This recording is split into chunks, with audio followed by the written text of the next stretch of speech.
Hello， 各位观众，今天我要访问一个特别的人物。大家有没有想过，其实在一个球队里面，一位这个影片分析师，到底他的工作是什么呢？然后整个工作的流程又是怎么样的呢？好，今天我就带大家去看一看一个影片分析师，就是他整个工作流程是怎么样。然后他是可以怎么样帮助球队去取得胜利，就增加这个胜利的筹码吧。好，今天我们就去访问这位 Aseel 的菲律宾籍的影片分析师。Let's go！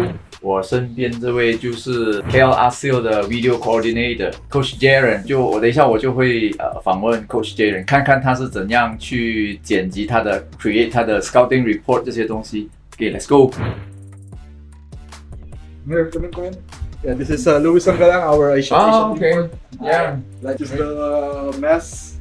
No problem. I expect because it's more tidy. Yeah, trying to get some good plays from our previous games. Okay. I'll cut it later tonight because tomorrow we'll have to present it in our scouting. So actually, Coach, can you please tell us what does a video coordinator actually do? Oh, okay. Basically, for any sports teams, video coordinators, the one who's in charge of getting the resources that we will give to the head coaches, the first assistant, because they're the ones who are really doing the strategies, the game plans. But my job is to go out and search the things that they want. But usually, they give me the things to look for, like turnovers, points of turnovers, or good execution of certain plays that we have, a bad execution of certain plays that we have, so we can correct it when we go there. So my main job is to track all those stuff, like timestamps, and cut it, then put it in a one package, and then present it to the coaches. The coaches also will do their due diligence. They're also gonna add some more or retract some. So it's basically what the video coordinator is doing. All right. So do you scout or edit the video for your own team or opponent as well? Both. Both. Yeah.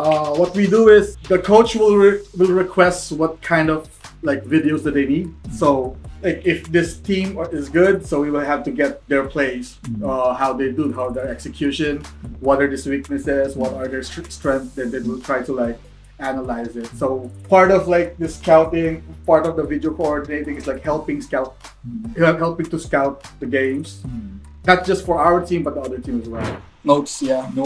This is for the previous game. The last two games, I'm tracking the points off turnovers.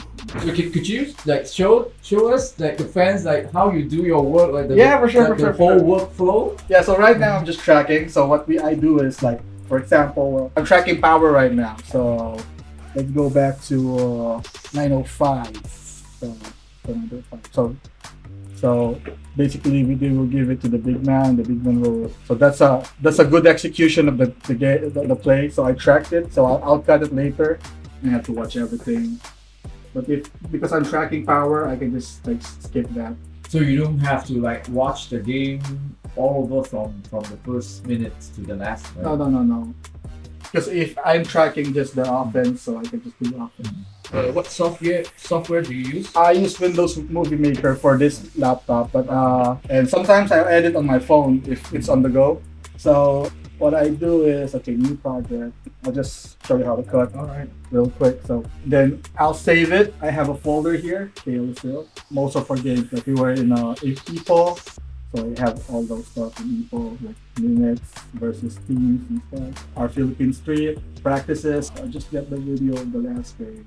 And say I have to get this 817. So basically just gonna go there. Third quarter. So you'll see there, timestamp is I need to get, say, the closest 954 is 905. So I'm gonna go to 905. Here. Then I'll cut it. I'll just delete the unwanted clip. Then I have to go until 857. So I'll go 857. 857, yeah. There you go. So then again, I'll cut it again. Then I have to export this file. So export it, and this is So this is about good execution. Yeah, this is about good execution of the play. And then after exporting, I'll save it in a folder, then collect everything else. So once I have everything, exporting takes time. So after everything else, the process of it is just basically that, like stitching, stitching everything, stitching the videos. Okay. So because this part of our work in coaching is very important for us to adjust, because if you are just playing and then adjusting in game, it's pretty hard. Like in the Philippines, we have bigger coaching staff there, like at least 6-7 coaches, like video coordinators, offensive coordinator, defensive coordinator. So different levels of like coaching, like colleges there, pro teams, semi-pro, they have like a huge coaching staff. So Even with university Yes. team, they have like 5 or 6. how many coaches do you have, guys? Letran. I think 5 or 6. They have different coaches, assistant coaches, 3, scouting, conditioning coach, and scouting coach. Yeah. We have like, that's why that when you visit the Philippines, the teams there are like ready. If you are gonna play them, they know you. So that's what the type of culture that we're trying to bring here. Like our brand of Philippine basketball. If you say Philippine basketball, it's like precise, it's physical. You know, it's because one of our key principles my mentor actually, Kirby Raimundo, his number one rule is preparation is key to success. So if you're more prepared, you can be more successful. So that's what we're trying to do here in Malaysia. As soon as we landed here, Coach Chris and Coach Cesar, they just keep on like, prepare. Right now, I'm actually on like on the job training because I'm still learning. There's a lot to learn about basketball. I know that like different countries, they have like different languages, but in basketball you only have one language. It's performance. You have to perform. So yeah. So coach, how long have you been working as a video coordinator? Well, full time is just like last year and this year. This year actually is like the full time. Okay. My I previously coached youth sports back in the Philippines, but I have to step out of it once Coach Kirby told me that I need to help out Coach Chris because he's here right now. I pack my bags and go here. So this is actually like the first year I'm doing this full time. Oh. I don't really do it this full time, so this is like the first full time, and I'm enjoying it because if your work is your passion, you're not really working. So how do you just now, are you creating a scouting report or? Scouting report for us for tomorrow, for our tomorrow's film viewing. So we have film viewing every game. We try to do it every game, but like pocket tournaments like this is short. So we have to do after the game. The coaches will give me like what to do, like give me the resources. So I'll just have to finish it tonight. Tomorrow we'll review it. Then afternoon we'll like deliver it to the players. So actually it's like a long hours work because I read some news about the NBA scouts, right? Their working hours was like crazy. Broken, bro. Yeah. Yeah, They don't sleep at all. They don't sleep at all. Because they keep flying here and there. That's why it's like bigger organizations like that really does that. Even like national teams, like the Philippines, they will send someone in like tournaments where those teams are playing, so they can gather information. Because the more information that you have, the more prepared you can be. The more information that you have, it's the more comfortable that your team will be executing those stuff. Because that's how the adjustments happen. Because it's hard to go in a game where you aren't prepared and then you're gonna just adjust on the fly. You'll start slow. Sometimes if you start slow, it just messes up everything. But if you are prepared coming to that game, the coaches, they are really well prepared, well versed. Coach Chris is one of the best when it comes to like game planning. Coach Cesar is really good at scouting, and just learning from the both of them like gives me confidence. Like our goal when we hit Malaysia is like just to win. Because we want to give Aseel the championship. And we did that with the tournament at Ipoh, so we'll try to do it again here. But it's not an easy slope. It's like teams here are really good. You know, there are underrated teams. Their locals are good. Their imports, when they go in, they really play. So we have to be prepared. We can't be relaxed. So we have to do our jobs. So sacrifice hours and all that stuff. But yeah, we are one team, one unit. You know what they say, teamwork makes the dream work. So so these are the things that I'll track later. And then the coaches will just let me know what to include. So normally, how long does it take for you to create one scouting report? Depends on like what I'm tracking. So probably it'll take me, right now I think I'll finish around like 1 or 2. Okay. Just to like package everything. How does your work like impact the game? Because we know between winning and losing, there's a fine line. There's a fine line. So, like you say just now, as much as possible, you prepare. The winning percentage can be high. So, because this job, right, to me, it's like unsung hero behind the scene. Yeah. But nobody talks about it. But it's a team effort anyway. The success of the team is like in general anyway. But yeah, in terms of impact, I think it gives the head coaches, Coach Chris and Coach Cesar, like the tools that they need to game plan more. I mean, they all have the game planning, but giving them like the reports that I'm sending them, like the analysis, it gives them more of like what adjustments we need to do against this team, what adjustments we need to do in this certain game, how are we gonna react with the plays that are gonna throw us, how are we gonna lead the game. So it's basically the impact of it is general the whole game. It doesn't really impact you on like one play. What we do here behind the scenes the impact should be the whole game. It can't be just good in first quarter because we know teams come back. You know, rubber band impact. So if you have more information on the team that you're playing against, it gives us more confidence to like run this play, run this certain defensive scheme, offensive scheme. You know, which players we will play, which players should be good in this certain matchups, stuff like that. So that's more of the impact of it. Is in general is the whole game. Can I say that there is a deep trust between you and the other coaching staff? Because otherwise, if you create a scouting report and everything else you present to the head coach and he doesn't trust it, then there's no use, right? Yes. Because trust is a big thing for us. We watch each other's back. Our head coach, that's our leader. Then the first assistant, Coach Cesar, you know, he does his homework. So I have to do my homework as well. So we watch each other's back. If I am messing up, if I am not doing my job well, they'll let me know. So it's constructive between the three of us.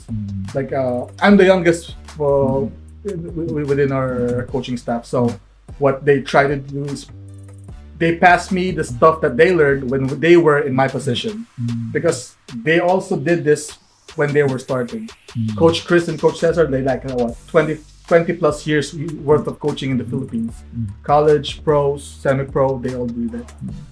Coach Cesar also coached here in Malaysia before. KL Dragons. So he knows how the Malaysian basketball is. He knows Indonesian basketball. Coach Chris, he recently was an assistant for the Phoenix Fuel Masters in the Philippines, a pro team in PBA. So they are all experienced. This is like, I'm like the rookie here. They're giving me like, you know, okay, these are the stuff that we did before. You have to do this as well. If you do good here, then, you know, you'll do with your work. Because before doing this is hard because you have to track like tapes. Now it's the internet. You have the internet. You just download the game. You cut it. Before it's like VCR, bro. Like, audio, video, like auxiliary and stuff like that. It's pretty hard. I remember I read one like articles about Coach Eric Spoelstra. Yeah, he used to. He was the video guy, right? For Miami Heat. And Heat, then there was back then it was this videotape. Videotape, bro. That's so hard because you're like pause, play, pause. But now it's easier with the technology. Sometimes I edit in my phone. So if this laptop is messing up and I needed the report like now, I just edit on my phone, send it to Coach Chris. Coach Chris will edit it again, add some stuff, and then he let me know, okay, you forgot this, you have to add this next time. So it's more like learning as well on the job with like two great coaches. So I'm just honored to be part of KLC right now because basketball is really my passion. And coaching, I've been doing it at home, but not in a level like this, where it's the only thing that I'll do. So if this is the only thing that I'll do, I'll try my best to be good at it, so we can win more games. We didn't travel all the way from the Philippines to Malaysia just to coast on a vacation. We came here to win, and so far so good. I can say that I'm currently enjoying it. Like winning is always cures everything. If you're winning, it doesn't matter what happens in the game. But for us coaches, it matters though. Because even though we win, we need to still look for what stuff that we can improve on, what stuff that we miss. Is this player, he probably missed this, this player missed this. So we have to even if we win, we go back to the drawing board. So it's fun, it's hard. It's not too hard for other coaches to really learn. That's why if I can share this to coaches here in Malaysia, I would, because it gives the basketball more meaningful.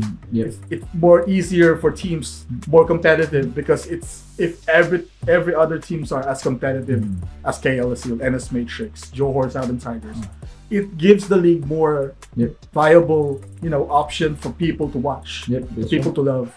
So if you get the kids to watch, the parents would watch. If the parents would watch, they would encourage their kids. So that's one thing how to make the basketball bigger is to do that. So I mean, for the Philippine players, right? Because it's common in Philippines. Yeah. They know this kind of stuff. But for our local players, how accepting are they? I mean, are they used to this kind of stuff? Like when you present this kind of scouting report, or when Coach Chris told them analysts do the analysts, can they pay attention? Yes. The players that we have they're smart. It's one of the underrated part of their game is they listen. The players listen, they ask questions. More important is asking questions.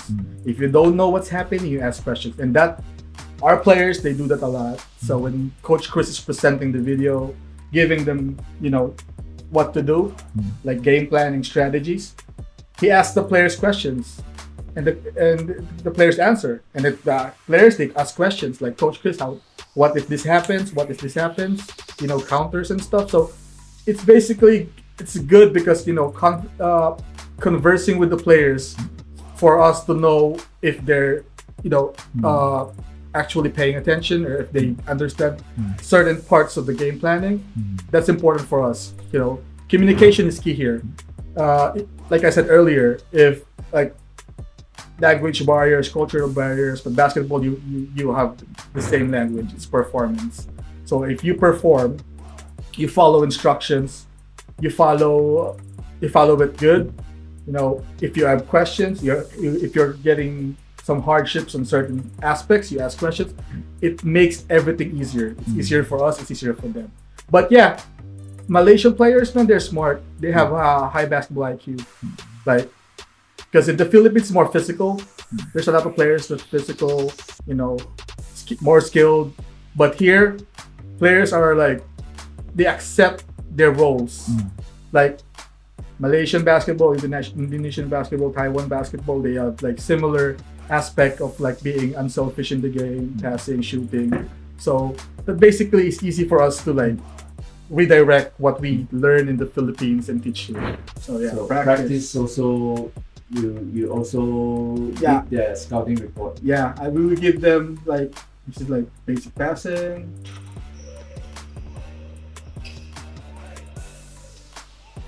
But we need to do this so we know that they understand what they're doing. Okay. I'll skip back to others. So this with defense. This is another drill for like outnumber.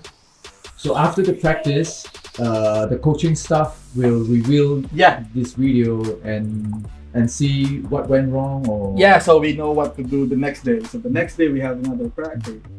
After this, the next day is like 24. So we have also do videos there. I'll cut it, fix it, send it to the coaches. So basically we'll do that. If you're gonna ask why are we doing this, the more importantly, that's why we're doing this is because of progression. Mhm. I can say that we are around say 50% of like the stuff that we need to like work on. We came from 0% when we had a trip to the Philippines. We came here like 0%, but we identified when we had that Philippine trip that what we need to work on. So from there, Coach Chris and Coach Cesar, they just do the planning, practice plans. They let me know what I need to do, and then that's what I try to do my best on that. But we set it like progression. We don't give them everything all at once because it's gonna confuse them. We have to simplify everything. Like in the Philippines, more complicated, but you know they're used to it. They already have video coordinators. They're like me. They have certain coaches in certain aspects of the game. But here we have to simplify what we need to teach them. So progression is important for us. Like this week we'll do this. The next week, coaches will talk about it. We finalize a decision. Okay, we step up next level. So our plan is to be like 60% when we reach Asia Basket. Then probably another 20% when we reach the MBL. So it's really progressing and not overloading stuff. So we might give them display, but we're not gonna give them all the options of it because it will just crowd their minds. So we will just have to like stick to the plan. Like I said, our battle price master is what we have to master. OK， 球迷们，现在我已经来到这个 Aseel 住的酒店楼下，他们正在上面开着这个 film session，我现在带大家上去看一看他们的赛前准备的这个讨论。Let's go！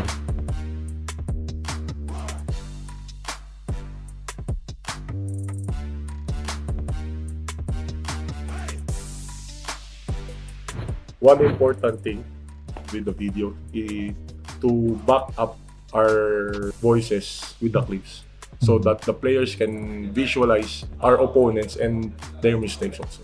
How is it the effect so far? I mean, the team. Are you satisfied on the effect or the impact on for this team for the players?